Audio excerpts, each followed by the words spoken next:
Hi అండి. ఈరోజైతే ముల్లింగి పరోటా చేసుకుందామండి. ముల్లింగితో పరోటా చేసుకుందాము. ఇప్పుడైతే ఇవి ఫస్ట్ కడుక్కొని తురుముకుందాం. ఇక్కడైతే ముల్లింగి తురుముకున్నాను 2, మిరి ఎర్రగడ్డ 1 చిన్న సైజు. ఇప్పుడైతే ఎలా చేద్దామో చూస్తాం. అయితే ముల్లింగి వేసుకున్నాను, ఇక్కడ ఫ్రెష్గా ఉంది.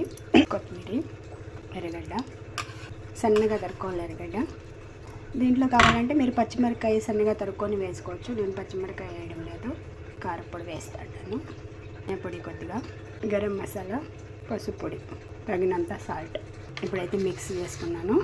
ఇప్పుడైతే కొద్దిగా వామ్ వేస్తాను నేను. వామ్ వేస్తే జీర్ణానికి బాగుంటుంది. సరే, దీనికి తగినట్లు పిండి వేసుకుందాం, గోధుమ పిండి. ఇప్పుడైతే పిండి వేసుకున్నాను. కొద్దిగా ఆయిల్ వేస్తాను నేను. ఇప్పుడైతే అంతా మిక్స్ చేసుకుందాం. వాటర్ చూసుకొని వేసుకోవాలా. దీంట్లో నీళ్ళు ఉంటుంది కదా, దానికి. సరే, అంతా మిక్స్ చేస్తాను. కలిపేస్తున్నాను.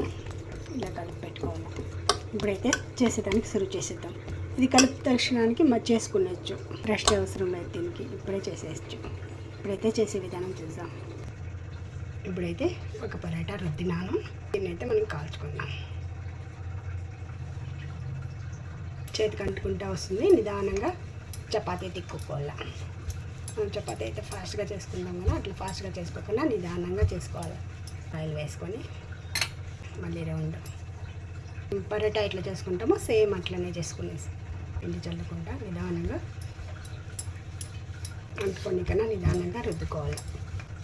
మందంగా లేకన్నా కొంచెం పలుసగానే రుద్దుకోవాలి. అంత మందం లేదు, అంత పలుసగా లేదు.